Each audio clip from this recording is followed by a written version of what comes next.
રીતે પાર્ટીઓ તોડવામાં આવી, જે રીતે પક્ષો તોડીને એક પાર્ટીના બે ટુકડા કરવામાં આવ્યા, એ પ્રજાને એ નકારાત્મક રાજકારણ પ્રજાને મહારાષ્ટ્રની પ્રજાને જરા પણ નથી ગમ્યું. કારણ કે 5 વર્ષ પહેલા એમને હવે ભારતીય જનતા પાર્ટી પ્રવક્તાએ કીધું કે 5 વર્ષ ભારતીય જનતા પાર્ટીનો એક મુખ્યમંત્રી રહ્યો, પણ એના પછીના મુખ્યમંત્રી કેમ ના રહ્યા, કોના પાપે ના રહ્યા, એ પણ પ્રજાએ ત્યાં આગળ જોયું છે. એટલે મહારાષ્ટ્ર હોય કે ઝારખંડ હોય, પ્રજાએ ભારતીય જનતા પાર્ટીનો ચહેરો જોઈ લીધો છે. અને જ્યાં સત્તા હોય ત્યાં સત્તા ટકાવી રાખવા માટે કોઈ પણ લાલસાએ કોઈ પણ હદ સુધી જવું, અને જ્યાં સત્તા ના હોય તો સત્તા મેળવવા માટે શું શું કરવું અને કેવી રીતે પોતાના સ્તરથી નીચે જવું. કાલે સવારમાં પ્રધાનમંત્રી કક્ષાનો માણસ એમ કે અજીત દાદા પવાર 70,000 કરોડના ભ્રષ્ટાચારી છે, અને બીજા દિવસે સવારમાં એમને ભાજપની વોશિંગ મશીનમાં નાખીને ઉપમુખ્યમંત્રી બનાવીને એમની પાસે રાખે. એટલે કેટલું મોટું કોમ્પ્રોમાઇઝ ભારતીય જનતા પાર્ટી સત્તા માટે કરે છે, કે કેટલી મોટી લાલસા ભારતીય જનતા પાર્ટી પાસે સત્તા મેળવવા માટેની છે, એ પ્રજાએ ત્યાં આગળ જોઈ લીધું છે. અને ગ્રાઉન્ડ ઉપર હું તમને કહું, મહારાષ્ટ્રની અંદર મેં થોડુંક ત્યાં આગળ જોયું પણ છે નજીકથી, ઘણા અમારા લોકો ત્યાં આગળ પ્રભારી તરીકે પણ હતા, કામ પણ કર્યું છે. ત્યાંના લોકોમાં ખૂબ એક રોષ હતો.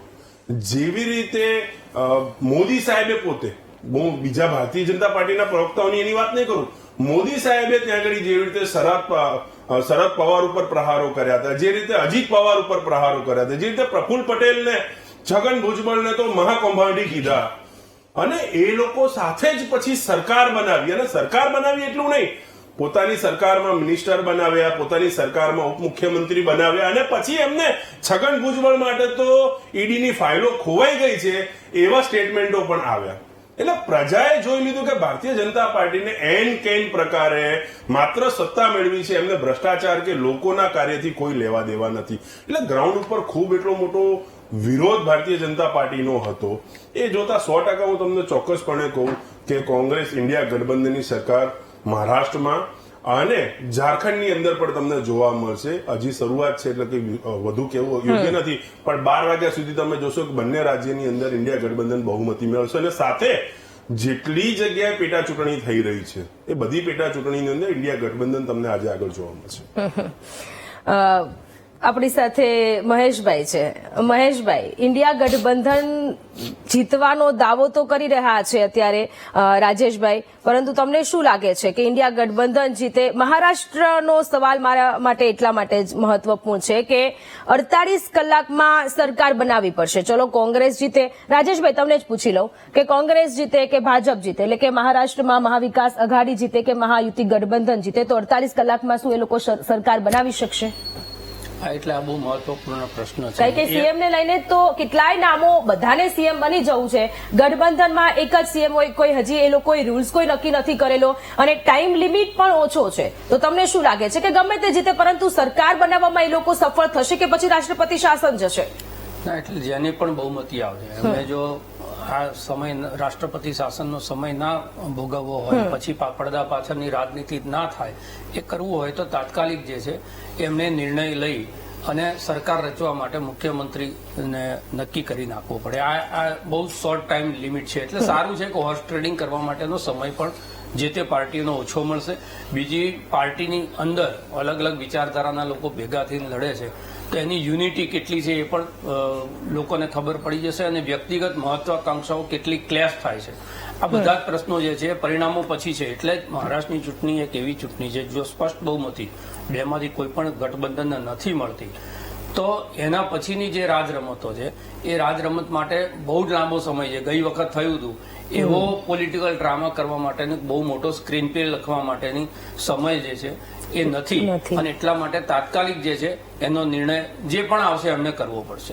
પણ તમે એક વસ્તુ માર્ક કરો કે જે વાત છે એ બંને પક્ષે આ વાત ગઈ છે. શિવસેના જે દાખલા તરીકે એમણે જેમ કીધું કે સરકાર ના ટકી અને શિવસેનાની મુખ્યમંત્રી થવાની જીદ હતી, તો શિવસેનાની પાસે આંકડો ઓછો હતો ને ભારતીય જનતા પાર્ટીએ એમ કીધું કે અમે મોટા ભાઈ છીએ એટલે અમારો મુખ્યમંત્રીનો દાવો થાય.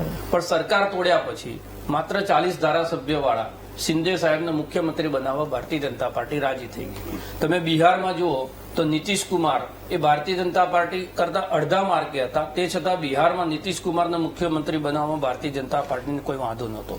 અહીં શિવસેના અને ભારતીય જનતા પાર્ટીનું વૈચારિક ગઠજોડ હતું, લાંબા સમયનું ગઠજોડ હતું. એક વ્યક્તિએ મુખ્યમંત્રી થવા માટેની જીદ કરી છે, તો તમે તમારા વૈચારિક ગઠજોડને તોડી અને એવા લોકોની સાથે ગયા. દાખલા તરીકે અજીત પવાર, આપણે શિંદેનું સમજી શકીએ કે ભાઈ શિવસેના તો એમની વિચારધારા નથી ને અનુગૂટ એમની સાથે જાય, પણ અજીત પવાર જેવો વ્યક્તિ જેને નેશનલ કરપ્ટ પાર્ટી આનું બિરુદ એ ખુદ નરેન્દ્ર મોદીએ આપેલું હતું, એમની સાથે તમે બેઠા. એટલે તમારી વિચારધારાના તમારા આટલા લાંબા ગાળાના સાથીને માત્ર મુખ્યમંત્રી પદ જોઈએ છે એટલા કારણસર તમે ધક્કો મારી દો છો અને એવા વ્યક્તિને તમે લઈને આવો છો જેની ફાઇલો જ તમે ખોલી છે. એવા વ્યક્તિને લઈ આવ્યા પછી એ સિવાય પણ આદર્શ કૌભાંડના મુખ્ય આરોપી ભારતીય કોંગ્રેસના પૂર્વ મુખ્યમંત્રી એ ચૂંટણી સમયે ભારતીય જનતા પાર્ટીના. એટલે આ ભ્રષ્ટાચારનો મુદ્દો છે, આ તોડજોડનો મુદ્દો છે અને પ્રજા કઈ રીતે લે છે એ પ્રજાના વિવેક ઉપરની આ ચૂંટણી છે. પણ મને એવું લાગે છે, હું જયારે વિશ્લેષણ પહેલા કરતો ત્યારે એવું કહેતો હતો, પ્રજા જે છે એ સ્થિર સરકાર તરફ વધારે જશે.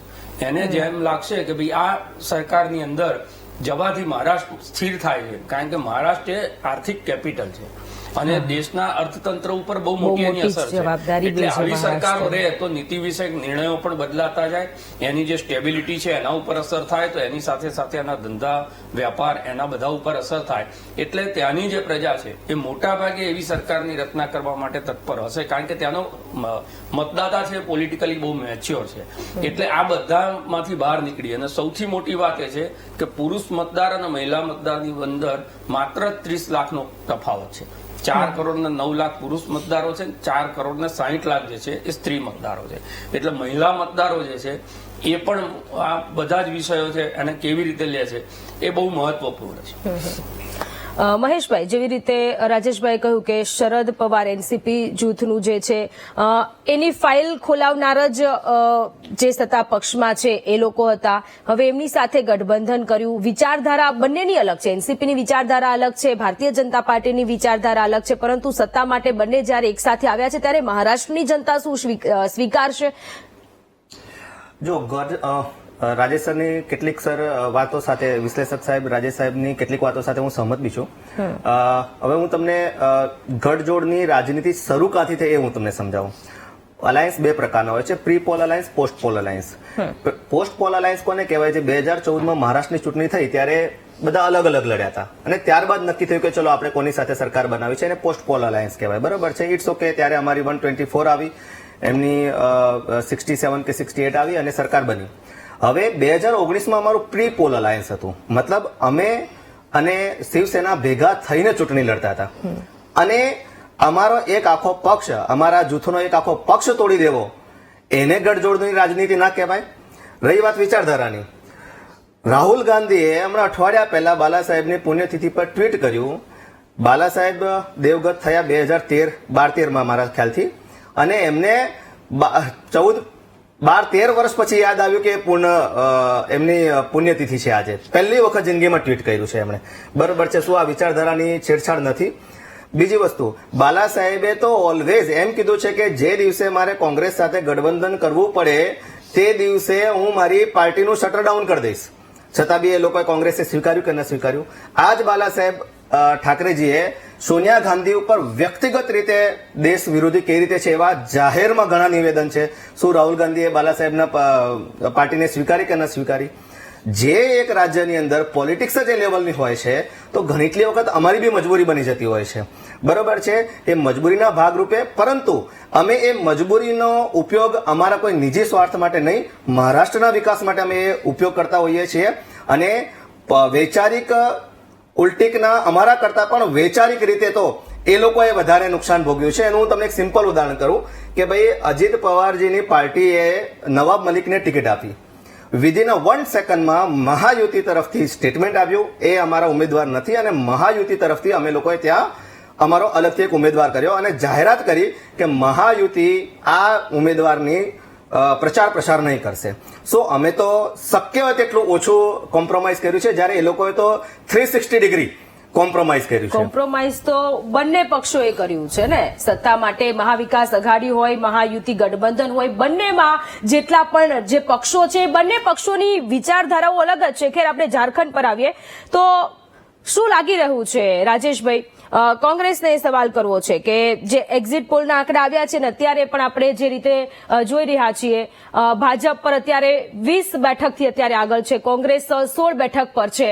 હજુ આંકડો આગામી સમયમાં પણ બદલાશે, પરંતુ ઝારખંડને લઈને આપને શું લાગી રહ્યું છે કે કોંગ્રેસની સરકાર બનાવી શકાશે? ઝારખંડની અંદર બહુ સ્પષ્ટપણે ત્યાં આગળ દેખાઈ રહ્યું છે, કારણ કે જે રીતે એક તો ભારતીય જનતા પાર્ટીની 2014 પછી જે દેશમાં રાજનીતિ રહી છે કે જ્યાં પોતાની સરકાર હોય ત્યાં આગળ પોતાની સરકારને એન કેન પ્રકારે ટકાવી રાખવી, ચલાવી, અને જ્યાં પોતાની સરકાર ના હોય અને વિરોધ પક્ષની સરકાર હોય, ચાહે કોંગ્રેસની હોય ચાહે બીજા પક્ષોની સરકાર હોય, એ સરકારો કેવી રીતે તોડવી અથવા તો ત્યાંના મુખ્યમંત્રીઓને કેવી રીતે જેલમાં મોકલીને સરકાર એમની પાર્ટી તોડવા અથવા તો એ સરકાર તોડવાના પ્રયાસ કરવા. આ જ ઉદાહરણ, આ જ દાખલો એમને ઝારખંડની અંદર પણ આ પ્રયત્ન કર્યો. આ પ્રયત્નની અંદર એમને ત્યાંના મુખ્યમંત્રી હેમંત સોરેનને જેલમાં મૂક્યા, ચંપઈ સોરેનને એમને પાછળથી બનાવ્યા, પછી એ જ ચંપઈ સોરેન જેને ગત ચૂંટણીમાં ગાળો દેતા હતા એ ચંપઈ સોરેનને ભારતીય જનતા પાર્ટીની અંદર લઈ ગયા. એટલે પ્રજાએ આ નેરેટિવ જે ભારતીય જનતા પાર્ટીએ નકારાત્મક રાજનીતિનું શરૂ કર્યું છે, જે નકારાત્મક રાજનીતિ ભારતની અંદર 2014 થી ચાલી છે, હું એમના જ એક પૂર્વ નેતાનો કોટ કરીશ. અમારા પણ વડાપ્રધાન હતા, આપણા સૌના વડાપ્રધાન હતા અટલ બિહારી વાજપેયી. એ જાહેર મંચ ઉપર એવું કહેતા હતા કે જ્યારે પણ મારે ગઢતોડવાળી સરકાર બનાવવી પડી એમને હું ચીમટા એટલે ચીપિયાથી પણ નહીં અડું. આ વિચારધારા અટલ બિહારી વાજપેયીજીના આ શબ્દ હતા, અને આ શબ્દોને કઈ ગંગામાં જઈને ભારતીય જનતા પાર્ટી પોતાની વિચારધારા નાખી આવ્યું છે એનો જવાબ તો એ જ આપે. કારણ કે આજે દેશના દરેક ખૂણામાં જ્યાં 2 સીટ હોય ત્યાં પણ પોતાની સરકાર કેવી રીતે બનાવવી એનું જ આયોજન ભારતીય જનતા પાર્ટી કરતી હોય છે. ઝારખંડની અંદર વિશેષ કરીને જે આદિવાસી બેલ્ટ છે, આદિવાસી આખો વિસ્તાર આદિવાસી વિસ્તાર છે, જ્યાં હેમંત સોરેન અને એમના પક્ષ માટે જે સહાનુભૂતિ છે આગળ કરેલા કામો, સરકાર જયારે 5 વર્ષ સુધી સ્ટેબલાઇઝ રહી હોય, સરકાર તોડવાના ઘણા પ્રયાસો થયા, આપણે જોયા છે, પણ એ સરકાર તોડવાના પ્રયાસો ત્યાં આગળ નિષ્ફળ નીવડ્યા. અને ત્યાં આગળ પ્રજા માટે જે કામ કરવામાં આવ્યા, પ્રજાને માટેના જ્યાં આગળ પાયાની સુવિધાઓ આપવામાં આવી, જે ખેડૂતો માટેના કામ કરવામાં આવ્યા, લોકો હેમંત સોરેન અને ઇન્ડિયાની સરકારથી ખૂબ સંતુષ્ટ હતી. અને ત્યારબાદ આ પાછળથી સીન ક્રિએટ કરવામાં આવ્યો. આ રીતે મુખ્યમંત્રીને જેલમાં મૂકવામાં આવ્યા, પાર્ટીના 4-5 ધારાસભ્યો તોડી દેવામાં આવ્યા, મોટા નેતાને ત્યાંથી ઉઠાઈને ભાજપની અંદર એન્ટ્રી કરવામાં આવી. એટલે આ બધું ક્યાંય ને ક્યાંય પ્રજાને, હવે મેં અગાઉ પણ મારી વાતમાં કીધું, આ રીતની જે રાજનીતિ છે હવે પ્રજાને માફક નથી આવી રહી. પ્રજાને પોતાનું કામ જોઈએ છે, પ્રજાને એ જોઈએ છે કે ભાઈ મારું ઘર કેવી રીતે ચાલશે, મારો દેશ કેવી રીતે ચાલશે, મારો છોકરો કેવું ભણશે, એનું ભવિષ્ય કેવું હશે. પ્રજાને આ રીતની નકારાત્મક રાજનીતિમાં કોઈ જ હવે રસ રહ્યો નથી. અને ઝારખંડ આ તો ખૂબ હજી અર્લિયર છે, આપણે 12 વાગે ચર્ચા કરીશું રિઝલ્ટ મુદ્દે, પણ જે રીતના ત્યાંના સ્થાનિક આઉટપુટ અમારી પાસે છે, અમે ખૂબ સારા માર્જિનથી ઇન્ડિયા ગઠબંધન ત્યાં આગળ સરકાર સ્ટેબલાઇઝ સરકાર બનાવશે. રાજેશભાઈ, આમ સ્વાભાવિક રીતે જ્યારે ઓછું મતદાન થતું હોય છે ત્યારે પક્ષો ચિંતામાં હોય છે કે શું થશે, પરંતુ ઝારખંડની વાત કરીએ તો ઝારખંડમાં વધારે મતદાન થયું છે. બીજી બાજુ હેમંત સોરેને જે રીતે પેન્શન યોજના લાગુ કરી છે, પેન્શન યોજનામાં જે ફેરફાર કરેલા છે કે 200-500 રૂપિયાથી વધારીને 1000 રૂપિયા સુધીના, અને એમાં પણ અમુક ક્રાઇટેરિયા નક્કી કરેલો છે કે લોકોને આટલા રૂપિયા મળી શકે છે. મારા ખ્યાલથી 60% જેટલી પબ્લિક છે કે એ લોકો પેન્શન યોજના હેઠળ આવી જાય છે. શું હેમંત સોરેનને આનો ફાયદો થશે? મહારાષ્ટ્ર ઝારખંડમાં એક ફેક્ટર બહુ કોમન છે, એ છે ભાવનાનું ફેક્ટર. કે જેમ શિવસેનાને તોડી છે, મરાઠીઓની ભાવના કઈ રીતે આમાં રિએક્ટ કરે છે, એવી રીતે હેમંત સોરેનને જેલમાં નાખવામાં આવ્યા અને એના પછી એમણે જે ભાવનાત્મક મુદ્દો ત્યાં આગળ ઉભો કર્યો, ખાસ કરીને કલ્પના સોરેને જે એના કેનવાસિંગની અંદર એ બધી વસ્તુઓને આવરી લીધી, એ ત્યાં શું ઇફેક્ટ કરે છે. એ સિવાય યોજનાઓ તો ખરી જ, પણ ઝારખંડને 2 ફેઝમાં જે વોટિંગ થયું છે એમાં મહત્વપૂર્ણ એ છે કે પહેલા ફેઝની જે 41 સીટનું વોટિંગ છે એની અંદર 20 સીટો જે છે એ શિડ્યુલ ટ્રાઇબ માટે રિઝર્વ સીટ છે, જે પૈકી ગઈ વખતની ચૂંટણીમાં ભારતીય જનતા પાર્ટીને માત્ર 2 સીટ મળી હતી. હવે જો આદિવાસી વાળો જે મુદ્દો છે એની અંદર ભારતીય જનતા પાર્ટીએ સ્ટ્રેટેજી એવી કરી છે, પેલું ઘૂસણખોરો વાળો એક મુદ્દો એની અંદર ઉમેર્યો છે કે તમારી જંગલ અને જમીન જે છે એના ઉપર આ લોકો બહારથી આક્રાંતાઓ આવીને એના ઉપર કબજો કરે છે, એટલે એક મુદ્દો ત્યાં છે. એની સાથે સાથે આમની જે છે એ આદિવાસીઓના લાભાર્થે, મહિલાઓના લાભાર્થે એ જે સ્કીમો કરી છે એ સ્કીમો છે. એટલે પ્રજા એના ત્રાજવામાં ભાવનાને, આ સ્કીમોને અને આ ઘૂસણખોરી છે એને કેવી રીતે તોલે છે. કારણ કે પહેલું ફેઝ છે એ પહેલા ફેઝની 13 સીટો ભારતીય જનતા પાર્ટી 41માંથી જીતી હતી, એટલે એનો સ્ટ્રાઇક રેટ પહેલા ફેઝમાં વધારવો પડે. બીજા ફેઝની અંદર ભારતીય જનતા પાર્ટી ગઈ વખતે પણ 22 થી 23 સીટો ત્યાં આગળ જીતેલી હતી, એટલે બીજા ફેઝમાં કરતા પહેલો ફેઝ જે છે એની જે સીટો છે, એટલે આમાં આપણને બાયફર્કેશન નહીં મળે, પણ બિલકુલ એક્ઝિટ પોલ પણ ઘણા બધા એક્ઝિટ પોલ એવું બતાવે છે કે ઝારખંડ જે છે એ જે ભાઈ કહી રહ્યા છે 12 સુધીમાં પરિણામ આવશે, તો એ 12 વાગ્યાની 5 મિનિટ બાકી હશે ત્યાં સુધી આ 20-21 વાળી ઉથલ પાથલ જે છે એ ચાલુ રહેશે. બીજું ત્યાં પણ વિદ્રોહીઓ બહુ ખડા ઉભા છે. એમણે એક ઉદાહરણ આપ્યું ચંપઈ સોરેનનું. હેમંત સોરેનના ભાભી એ પણ ભારતીય જનતા પાર્ટીમાં જઈને ચૂંટણી લડી રહ્યા છે. એ સિવાય બહુ ચર્ચિત એક નામ મધુ કોડા, જેનું ભ્રષ્ટાચારમાં, યૌન શોષણમાં બધામાં નામ હતું, એના પત્ની ગીતા કોડા એ પણ ભારતીય જનતા પાર્ટીની સીટ પરથી લડી રહ્યા છે.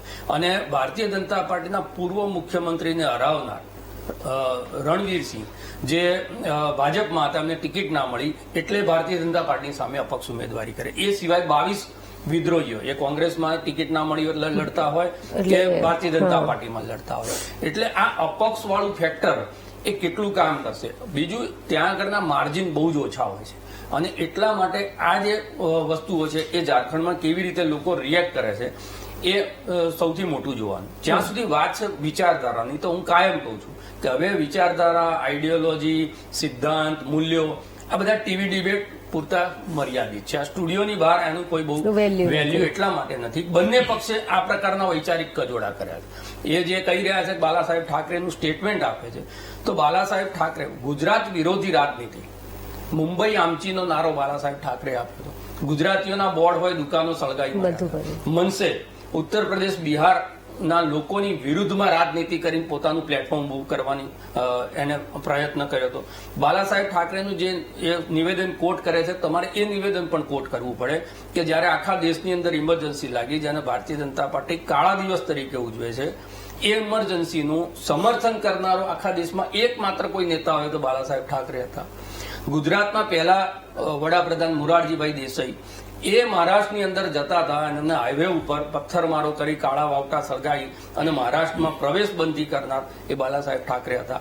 એટલે જે તે વખતે કયા એંગલથી કયા નેતાએ શું સ્ટેટમેન્ટ કર્યું છે, જે રાજનીતિ કરી છે, એના જો આપણે ખોદાઈ કરવા બેસીએ તો એ રાજકીય જે મોહેંજો-દડોની સંસ્કૃતિ છે એની અંદરથી એટલા બધા કાદવ ઉછળે.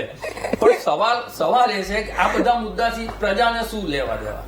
પ્રજા તો કરંટ સિચ્યુએશન એના ખિસ્સામાં શું આવે છે, એના દીકરાને ભણ્યા પ્રમાણે નોકરી મળે છે કે નથી મળતી, એનો ગેસ સિલિન્ડર, એનું જે જીવન જરૂરી વસ્તુઓ છે એના ભાવ એ રીઝનેબલ રહે છે કે કેમ, અને સુખ સલામતી અને શાંતિ મળે છે. આટલાથી વધારે જનતાને બાલા સાહેબ ઠાકરે, અજીત પવારના ભ્રષ્ટાચાર કસાયથી લેવા દે. જો ભ્રષ્ટાચારથી લોકોને લેવા દેવા ને, આ દેશની અંદર ભ્રષ્ટાચાર ક્યારેય બેઠો જ ના થાય. જે લાલુ પ્રસાદના શાસનને જંગલરાજ કહેવામાં આવતું હતું, એ લાલુ પ્રસાદની પાર્ટી ફરી વખત ઉભી ના થાય.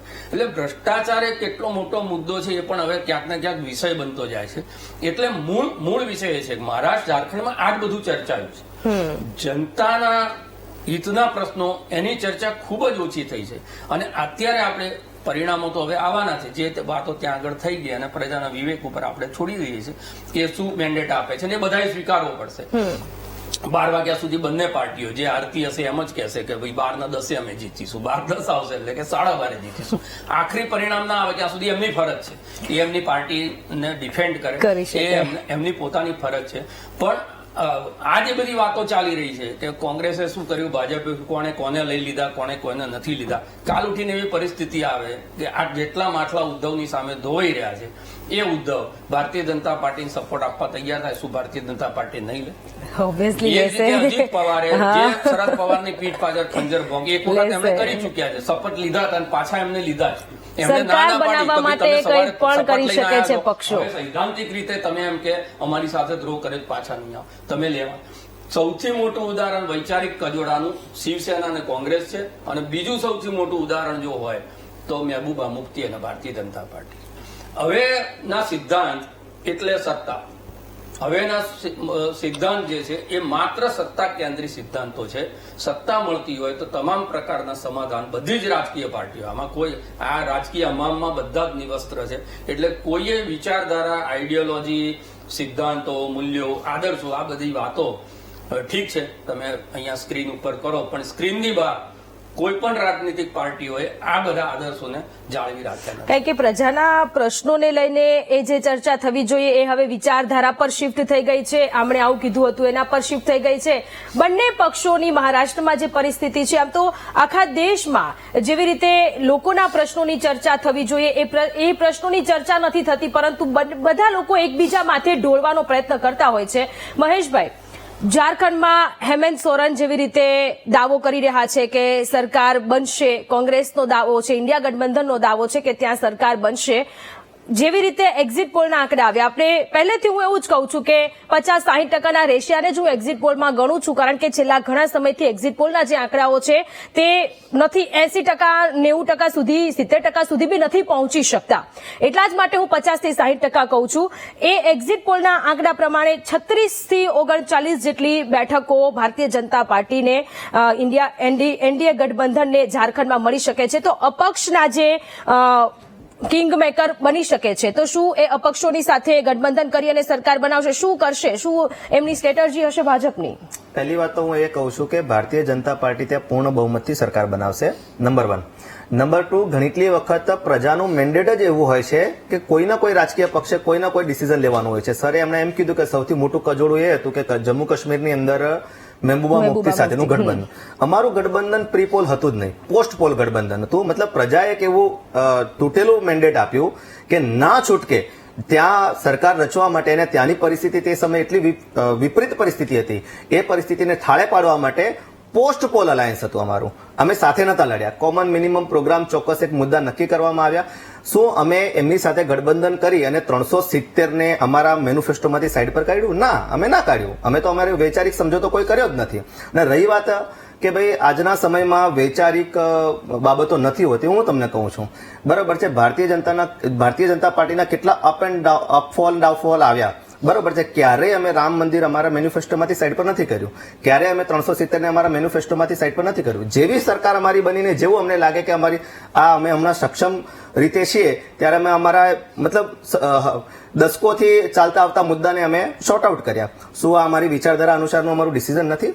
સરકાર રચવી, સરકાર ન રચવી, કોઈ વ્યક્તિ આવે છે, કોઈ વ્યક્તિ જાય છે, એમાં કેટલાક પોલિટિકલ મૂવ હોય છે, કેટલીક પ્રજાના મેન્ડેટની પણ મજબૂરી હોય છે, પ્રજા દ્વારા આપેલા મેન્ડેટની બી મજબૂરી હોય છે. અને ભારતીય રાજનીતિ એવી છે કે જેની અંદર નુકસાન તો ખરું, અથવા તો ખરાબ તો ખરું, સૌથી ઓછું ખરાબ કયું, અથવા તો આવી આ સિચ્યુએશનને, એકદમ વર્સ્ટ સિચ્યુએશન છે, એને સૌથી ઓછા ખરાબમાં, સૌથી ઓછા નુકસાનમાં આપણે કઈ રીતે કન્વર્ટ કરી શકીએ, તો એ અનુસાર ડિસિઝન લેવાતા હોય છે. છતાં બી જે આક્ષેપ લાગે છે એ સરમાથા ઉપર.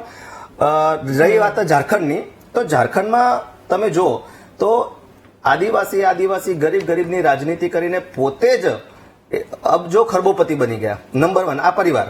નંબર 2, રહી વાત જેલમાં નાખવાની, 2006 અને 7 ની અંદર કેન્દ્રમાં કઈ સરકાર હતી અને એમના જ પિતાજીને પણ જેલમાં નાખ્યા હતા, બરોબર છે. તો એ તો હવે કાનૂનની પ્રક્રિયા કરે છે, બરોબર છે. અને રહી વાત ચંપલ સોરેનની, એમને તમે સીએમ બનાવો છો અને હળધૂત કરીને સીએમ સીટ પરથી ઉતારો છો. જે દિવસે એમને સીએમ સીટ પરથી ઉતારે ત્યારે સોશિયલ મીડિયા પર એક નાનકડો વિડીયો વાયરલ થયો હતો 30-40 સેકન્ડનો. ત્યારે જે રીતે ચાલે તે એ ઘોર અપમાન. એક વ્યક્તિનું રાજનીતિક જીવન, 30-40 વર્ષનું રાજનીતિક જીવન હોય, શું નાનું છોકરું છે અમે લોલીપોપ આપીને અમારામાં લઈ લીધા? એમનું 30-40 વર્ષનું રાજનીતિક જીવન છે, એમની સૂઝબૂઝ છે, અને એમને એમ લાગ્યું છે કે અમારું ત્યાં અપમાન છે અને મારું સન્માન ક્યાં મળે, તો એ અમારી સાથે આવ્યા છે. તો એવા આરોપો ઠીક છે, લાગે, ઇટ્સ ઓકે. પરંતુ અને બીજી વાત કે મેં તમને કીધું એ પ્રમાણે હું હમણાં તો એવું માનું છું કે પૂર્ણ બહુમતથી અમારી ઝારખંડની અંદર અમારી સરકાર બનશે. આપણે હવે બનાસકાંઠાની વાવ બેઠક તો કે કેવું છે રાજેશભાઈ? હા, બહુ સારા તર્ક આપ્યા છે મારા એમાં. એમણે એમ કીધું કે અમે અમારી જે એજન્ડા છે એજન્ડા સાથે સમજોતા નથી કર્યા, પણ તમે તમારા એજન્ડા સાથે સમજોતો કરવા માટે 70,000 કરોડના ભ્રષ્ટાચારીનો સાથ લો તો એ સૈદ્ધાંતિક રીતે તમારું સમાધાન નથી. તમે તમારા મેનિફેસ્ટોને વળગી રહ્યા છો એ સાથે હું સંમત છું, એમાં મને કોઈ જ વાંધો નથી. પણ જેને તમે રાષ્ટ્ર વિરોધી ઘોષિત કરી દીધા હોય, જેમને દેશ વિરોધી ઘોષિત કરી દીધા હોય, એવા લોકોની સાથે સત્તા સંવનન કરીને 370 નથી હટાવી. તમે તમારા રાષ્ટ્રપતિ શાસન લગાયા પછી સંસદની બહુમતીના આધાર ઉપર તમે એ નિર્ણય કર્યો છે. મહેબૂબા મુફ્તી સાથે તમે જે પણ કારણોસર જે તે વખતે કર્યું હશે, પણ એક એવું તમારું સમાધાન હતું જે સમાધાન તમને તમારા રાજકીય ઇતિહાસની અંદર હંમેશા એક કાળા ડોટ્સ તરીકે ત્યાં આગળ રહેવાનું છે. એટલે તમે સારા કામ કરો છો, પણ એ સારા કામની અંદર તમે ખરાબ લોકોનો સાથ લો છો, એટલા માટે આ પ્રશ્નો ઉભા થાય છે. અને એ પ્રશ્ન મેં બંને પક્ષ માટે તમારી વાતમાં મને એક મોદી સાહેબની 1999 ની એક વાત યાદ આવે છે. મોદી સાહેબ આવી રીતે જ કોને લીધા તે મને ખ્યાલ નથી, તો કે આ એક યુદ્ધ છે. મોદી સાહેબનું સ્ટેટમેન્ટ કોટ કરું છું કે આ એક યુદ્ધ છે. 1999 માં એમને જયારે સંગઠન મહામંત્રી હતા, કે આ એક યુદ્ધ છે. ઘણીટલી વખત અમારે એવા ડિસિઝન લેવા પડતા હોય છે કે અમારા કાર્યકર્તા પણ મૂંઝવણમાં લાગી જાય અને અમારે ઘણીટલી વખત વિભીષણનો સાથ લેવો પડતો હોય છે. સો આ એ ટાઈપની એક સિચ્યુએશન છે. જી સર, જી સર. મહારાષ્ટ્રની અંદર એક સીટ ઓછી છે તો તમે અજીત પવારને એવું કહેશો ઇનકેસ નવાબ મલિક જીતીને આવે છે, જેના દાઉદ સાથેના સંબંધો તમે કીધા છે, એનું સમર્થન નહીં લઈએ. હવે આ હાઇપોથેટિકલ સિચ્યુએશન છે. તમે જે ક્વેશ્ચન છે રાજેશભાઈનું કેવું બી એમ જ છે. હાઇપોથેટિકલ ક્વેશ્ચનનો હમણાં હું જવાબ નહીં આપું. તમારે એવું નથી કે ઓછું ખરાબ થતું હોય એ લોકોની સાથે ગઠબંધન કરીએ, પરંતુ એ ગઠબંધનની સાથે તમારી આખી વિચારધારા, તમારી આખી મેન્ટાલિટી, એવું નથી કે ભાજપની જ આ વાત છે, કોંગ્રેસની પણ આ વાત છે, તમામે તમામ પક્ષોની આ જ પરિસ્થિતિ છે. ને એટલા જ માટે જે પ્રજા છે એ પીસાઈ રહી છે.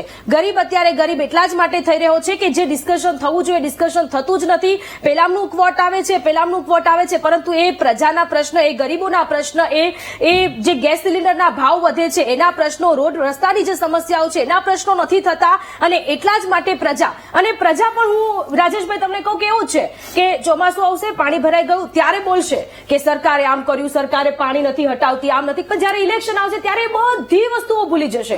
મોરબી પુલ દુર્ઘટના થઈ છે એ યાદ રહેશે, બધું ભૂલી જશે સરકાર, પ્રજા ત્યારે ભૂલી જશે. આ બધા જ જે જનહિત સિવાયના એજન્ડા છે એ પ્રભાવી એટલા જ માટે છે કે પ્રજા જે છે એના ઉપર રિએક્ટ કરે છે, પ્રજા એનાથી આકર્ષિત થાય છે અને પ્રજા એનાથી મત આપે. રાજકીય પાર્ટીને એમાં વાંક એટલા માટે નથી જોતો કે રાજકીય પાર્ટી તો એમને જે જીતવા માટે જે રણનીતિ બનાવવાની છે બનાવવાની છે, એના માટે એમને જે પણ કરવું પડશે. એમણે જ કીધું કે ભાઈ વિભીષણ હોય કે દુશાસન હોય, એમના માટે બહુ વાંધો છે નહીં. દુશાસન એમને નથી કીધું, હું કહું.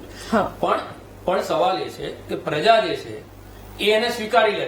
પક્ષ પલટો કરીને કોંગ્રેસમાંથી ભારતીય જનતા પાર્ટીમાં ગયેલો વ્યક્તિ એ સિદ્ધાંતિક રીતે ખોટો છે, પણ પ્રજા સ્વીકારી લે છે. ભારતીય જનતા પાર્ટી એને શું કરવા નહીં લે? એનું શક્તિ જો વધતી હશે, એનું બળ વધતું હશે, તો ભારતીય જનતા પાર્ટી શું કરવા એવું કહેશે કે ના ભાઈ તમે ના આવતા, અમે તમારા સિદ્ધાંતના આધાર ઉપર અડીક રહીશું. એટલે એ આ બધા જે અહીંયાથી સવાલો ઉભા થઈ રહ્યા છે, સવાલોનો જવાબ આખરે તો 5 વર્ષે પ્રજાએ આપવાનો હોય છે. પણ પ્રજા ત્યારે કન્ફ્યુઝ થઈ જાય છે, કારણ કે એ જે મુદ્દાઓને લઈને જે ચર્ચા થવી જોઈએ એ ચર્ચા નથી થતી. એટલે જ હું એવું કહું કે કદાચ ઇન્ફ્લુએન્સ થઈ જતી હશે કે વોટ એવર જે પણ હોય, પરંતુ મારું કેવું એમ છે કે જયારે પણ ઇલેક્શન આવતી હોય છે ત્યારે જૂની વાતો બધી યાદ થવી જોઈએ અને જૂની બધી વાતો પર પણ ડિબેટ થવી જોઈએ. પહેલા જે મેનિફેસ્ટો કે ડોક્યુમેન્ટ આપ્યા હોય, વિઝન ડોક્યુમેન્ટ બંને પાર્ટીઓએ, એનું જ ઓડિટ કરવાનું હોય પ્રજાએ. અને પોતાનો જે ધારાસભ્ય છે, ધારાસભ્યની ગ્રાન્ટ કેટલી વાપરી, સંસદ સભ્ય કેટલી ગ્રાન્ટ વાપરી, કેટલા સવાલો એને ત્યાં આગળ ઉભા કર્યા, કેટલા અમારા જનહિતના પ્રશ્નોને સોલ્વ કર્યા, એના આધાર ઉપર વોટિંગ. સારી લોકશાહી આ કહેવાય. પણ અહીંયા એવું નથી થતું. જેમ મેં કીધું ને કે રાજનીતિની અંદર આદર્શ છે એ ધીરે ધીરે ઘસાતા જાય છે. એટલે પ્રજા પણ એ આદર્શના આધાર ઉપર વોટ નથી કરતી. એટલે બે હાથે તાળી પડે. એના માટે પ્રજાને પણ આંખો ખોલીને જોવું પડશે. ગુજરાતમાં આપણે વાત કરીએ, હવે ગુજરાત પર આવીએ. વાવ બેઠક પર જ્ઞાનીબેન ઠાકોર કે જેઓ લોકસભામાં ગયા, પેટા ચૂંટણી થઈ, અને માવજી પટેલ કે જેઓ એવું લાગતું હતું કે ભારતીય જનતા પાર્ટીમાંથી જેમણે ઉમેદવારી ન મળી એટલે એમણે અપક્ષમાંથી દાવેદારી નોંધાવી. રાજેશભાઈ, કોંગ્રેસને આ સવાલ કરવો છે કે જેવી રીતે લોકસભામાં કોંગ્રેસને 1 સીટ મળી, ખૂબ મોટી વાત હતી, કારણ કે એક પડખું મળ્યું, એક ઊભું થવા માટેનું એક સાહસ કોંગ્રેસને મળ્યું. ત્યારબાદની હવે પેટા ચૂંટણી, એ પણ વાવ બેઠક પરની, એ પણ ગેનીબેનની જગ્યાએ અત્યારે ગુલાબસિંહ રાજપૂતને મેદાને ઉતાર્યા. મતગણતરી આજે છે. કોંગ્રેસ માટે એ બેઠક જીતવી પણ ખૂબ જ જરૂરી છે, કારણ કે એ ગેનીબેનની બેઠક હતી. ગેનીબેન કે જેઓ પ્રજાની વચ્ચે જતા હતા, લોકોના પ્રશ્નોને સાંભળતા હતા, ગમે તે રીતે પ્રજા તેની સાથે ઉભી રહેલી જોવા મળતી હતી. તો શું વાવ બેઠક પર કોંગ્રેસના ગુલાબસિંહ રાજપૂતને જીતવું એ ખૂબ જરૂરી અત્યારે મને લાગી રહ્યું છે, જે રીતની પરિસ્થિતિ છે એ રીતની? એ ચોક્કસ હું તમને વાવ બેઠક એ કોંગ્રેસની પરંપરાગત બેઠક રહી છે. ગેનીબેન સાંસદ બન્યા અને કોંગ્રેસની બેઠક ખાલી થઈને ત્યાં પેટા ચૂંટણી આવી. હવે એ બેઠક ઉપર તમે ગેનીબેને કરેલા કામ જો, વ્યક્તિગત રીતે ત્યાં આગળ લોકસંપર્ક જો, અને ગુલાબસિંહ પણ લોકસભાની ચૂંટણીમાં ગેનીબેન સાથે એ આખા વિસ્તારમાં ફર્યા છે. અને કેમ કે ગુલાબસિંહ જે છે એમના પિતાજી જે હતા એ આ વાવ બેઠક, એમના દાદાજી એ હવે વાવ બેઠક ઉપરથી એ પોતે પણ ધારાસભ્ય રહી ચૂક્યા છે. એટલે ત્યાં ગાડી જે બેઠક છે ત્યાં ગાડી ભારતીય જનતા, હું સ્થાનિક ત્યાં ગાડી ચૂંટણી પ્રચારમાં પણ એક બે દિવસ ગયો હતો. ત્યાં ખરેખર ભારતીય જનતા પાર્ટી ક્યાંય પિક્ચરમાં જ નથી. ત્યાં માવજી પટેલ એમના જે અપક્ષ, એમના જ પાર્ટીના જે અપક્ષ દાવેદાર છે એ અને કોંગ્રેસ વચ્ચે સીધી ફાઇટ છે. અને સીધી ફાઇટની અંદર હું માનું છું ત્યાં સુધી કેમ કે કોંગ્રેસ ખૂબ સારા માર્જિનથી જીતી આવશે, કારણ કે ત્યાં આગળ કામો કોંગ્રેસે પ્રજાના કરેલા છે. અને બીજું એક થોડીક વાત આગળ વધારીશ કે હમણાં ભારતીય જનતા પાર્ટીએ ના પ્રવક્તાએ કીધું કે ચંપાઈ સોરણનું અપમાન થયું અને એ ત્યાંથી નીકળ્યા ક્લિપો આવી. સાલું એક તો ખૂબ હસવા જેવી વાત છે કે ભારતીય જનતા પાર્ટીને વિપક્ષના નેતાઓનું અપમાન થાય એની જ લાગણી હોય છે.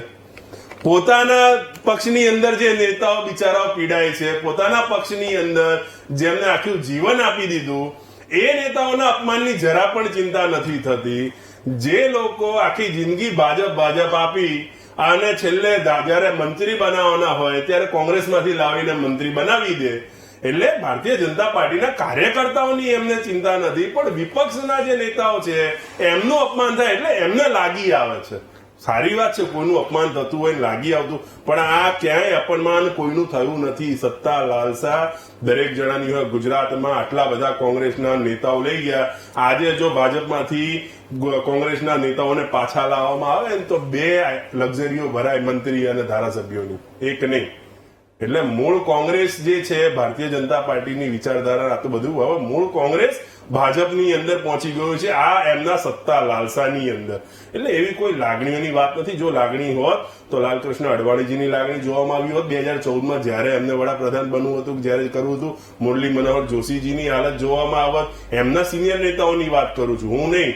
એટલા બધા ખૂબ મોટા જસવંતસિંહ, આપણે પેલા એ હતા એમની જસવંતસિંહ, એમની તમે લાગણી જોઈ હોત. શત્રુઘ્ન સિન્હા તમારા સિનિયર હતા, એમની લાગણી જોઈ હોત. એવા અનેક નેતાઓ ભારતીય જનતા પાર્ટીમાં છે જેનું અહીંયા આગળ લિસ્ટ વાંચવા બેસું તો 1-2 કલાક કદાચ એ લિસ્ટ વાંચવામાં જતું રહે. નીચેના વોર્ડ લેવલના કાર્યકર્તાથી લઈને લોકસભા લડી શકે એવો સક્ષમ ભારતીય જનતા પાર્ટીનો કાર્યકર્તા, એની લાગણીની ચિંતા ભારતીય જનતા પાર્ટીને નથી. પણ કોંગ્રેસ અથવા તો અન્ય પક્ષના જે મજબૂત કદાવર નેતાઓ છે અને એ જીતી શકે એવા સક્ષમ છે, એ લોકોની લાગણીની ચિંતા અને એ લોકો માટેનું ભારતીય જનતા પાર્ટીનું સોફ્ટ કોર્નર આજે જગ જાહેર થઈ ચૂક્યું છે. અને એનાથી પીડિત એ પોતે હશે. આટલું સરસ બોલે છે, આટલું સારું કરે છે, પણ કોંગ્રેસમાંથી ગયેલા એમનામાં મુખ્ય પ્રવક્તા બની ગયા, પણ આજે એ સહપ્રવક્તા અથવા તો પ્રવક્તા નથી બન્યા પાર્ટી મીડિયા પેનલિસ્ટ તરીકે હશે. પહેલા તો મારા પર જે એમને ટિપ્પણી કરી એને જવાબ, હું એક એવા બેકગ્રાઉન્ડમાંથી આવું છું કે મારા 7 પેઢી સુધી કોઈને રાજકીય પક્ષ સાથે કે રાજનીતિ સાથે લેવા દેવા. આજે બી મારા ઘરમાં મારા મમ્મી પપ્પાને મળો તો એ લોકોને ભાજપનું ફૂલ ફોર્મ નહીં ખબર હશે ને કોંગ્રેસનું ફૂલ ફોર્મ નહીં ખબર હશે. બરોબર છે. એક એવા પરિવારમાંથી બનાસકાંઠાના ધાનેરા તાલુકાના રામપુરા ગામ જ્યાં ફક્ત 700 વસ્તી છે ત્યાંથી બિલોંગ કરું છું. નવસારીમાં રહું છું, વિજલપુરની ભક્તિનગરની નાની અમથી સોસાયટીમાં રહું છું. ત્યાંથી પસંદ કરીને ધીરે મને ટ્રેનિંગ આપીને, મને યોગ્ય માર્ગદર્શન આપીને આજે ફક્ત આટલી નાની ઉંમરમાં મને પ્રદેશ સહપ્રવક્તા બનાવ્યો છે. એને હું નાની વાત નથી ગણતો. એને હું ઉલટીકના મારી ભારતીય જનતા પાર્ટીની કાર્યક્ષમ કાર્યકર્તાઓને ઓળખી અને તેને યોગ્ય પ્લેટફોર્મ અને માર્ગદર્શન આપવાની નીતિને માનું છું. નંબર 1. નંબર 2, ભારતીય જનતા પાર્ટીના કોઈ પણ નેતાને દુઃખ લાગે જ્યારે આપણા પરિવારની અંદર 5 સભ્યો બી હોય ને, 5 સભ્યો, તો 5માંથી 1 કે 2 ઉત્તર દક્ષિણ હશે. હું તમને ગેરંટી આપું છું. અમારો ભારતીય જનતા પાર્ટી એક પરિવાર છે, પરંતુ એ પરિવારમાં સભ્યને દુઃખ લાગે તો એને એક ચોક્કસ કોમન મિનિમમ વિચારધારા હેઠળ એમને મનાવવા કે દેખો ભાઈ તમારી બી વાત આટલી માનીએ છે, તમારી વાત બી આટલી માનીએ છે, બરોબર છે, અને આપણે એક આ મધ્યમ માર્ગ પસંદ કરી. એમાં કોઈ પણ બીજી અન્ય પાર્ટી લઈ લો, એમાં ભારતીય જનતા પાર્ટીએ હંમેશા પ્રોપર વેમાં રસ્તો કાઢ્યો હશે. કોઈ એક વ્યક્તિની અતિ મહત્વકાંક્ષા, પાર્ટીની બાઉન્ડ્રી લાઈનને છોડીને પણ કોઈની મહત્વકાંક્ષા વધી જાય છતાં બી એમને જો કે મનાવવાનો પ્રયત્ન કરતા હોય છે. એનાથી બી ઉપર જાય તો પછી એ એમની યાત્રા જાતે પસંદ કરી લે. રાજેશભાઈ, સવાલ એ કરવો છે કે માવજીભાઈ પટેલને ટિકિટ ના આપી અને ભારતીય જનતા પાર્ટીએ સ્વરૂપજી ઠાકોરને ટિકિટ આપી છે. માવજી પટેલ ત્યારબાદ નારાજ થયા, તેમણે અપક્ષમાંથી ઉમેદવારી નોંધાવી છે. જેવી રીતે કોંગ્રેસ તરફથી એવું નિવેદન આપવામાં આવ્યું કે ત્યાં ભાજપ ક્યાંય છે જ નહીં, કોંગ્રેસ વર્સિસ ગુલાબસિંહ રાજપૂત વર્સિસ માવજી પટેલ છે. તમને શું લાગે છે ખરેખર કે ત્યાં ભાજપને અસ્તિત્વ ટકાવવું, ત્યાં કારણ કે વાવ બેઠક એ કોંગ્રેસની વર્ષો જૂની પરંપરાગત બેઠક છે, ત્યાં ભારતીય જનતા પાર્ટી માટે જીતવું એ ખૂબ જરૂરી છે. કારણ કે લોકસભામાં એક બેઠક હાર્યા હતા, એક બેઠક હાર્યા અને એના માટે ભારતીય જનતા પાર્ટીએ ઘણું બધું સાંભળ્યું હતું. એ વખતે ડિસ્કશનમાં, લોકસભાની ડિસ્કશન વખતે પણ ઘણું બધું સાંભળ્યું હતું. તો વાવ બેઠક પર ભારતીય જનતા પાર્ટી માટે પણ જીતવું જરૂરી છે. તમને શું લાગી રહ્યું છે કે માવજી પટેલને ટિકિટ ન આપી અને અપક્ષમાંથી તેમણે ઉમેદવારી નોંધાવી, ભાજપને નુકસાન? જો ભારતીય જનતા પાર્ટીની ચૌધરી વોટ બેંક છે, કમિટેડ વોટ બેંક હંમેશા રહી છે, અને એ સિવાયની ઠાકોર અને ઇતર કોમ છે એની અંદર કોંગ્રેસનો પ્રભાવ રહ્યો છે. એટલે ભારતીય જનતા પાર્ટી સ્વાભાવિક જ છે કે ઠાકોરને ટિકિટ આપી અને કોંગ્રેસની વોટ બેંકની અંદરથી વોટ શેરવવાની એક રણનીતિ અપનાવી. કારણ કે ચૌધરી વોટ બેંક છે, એમની કોર વોટ બેંક ગણાતી આવી છે અને એમાં શંકર ચૌધરી જેવા મોટા નેતા એમની પાસે હતા. કોંગ્રેસે આ જે સ્ટેટમેન્ટ કર્યું એટલા માટે કર્યું કે માવજીભાઈ ચૌધરીને 15-20 હજારની આસપાસ વોટ મળશે તે ભારતીય જનતા પાર્ટીનો ફાયદો હશે. પણ એનાથી ઉપર જો વોટ લઈ જાય છે તો એ ભારતીય જનતા પાર્ટીનું નુકસાન કરે છે. એટલે કોંગ્રેસે એવું ચિત્ર બતાવવાની કોશિશ કરે અને લોકો એવું કરે કે જે જીતતો હોય એને જ વોટ આપે.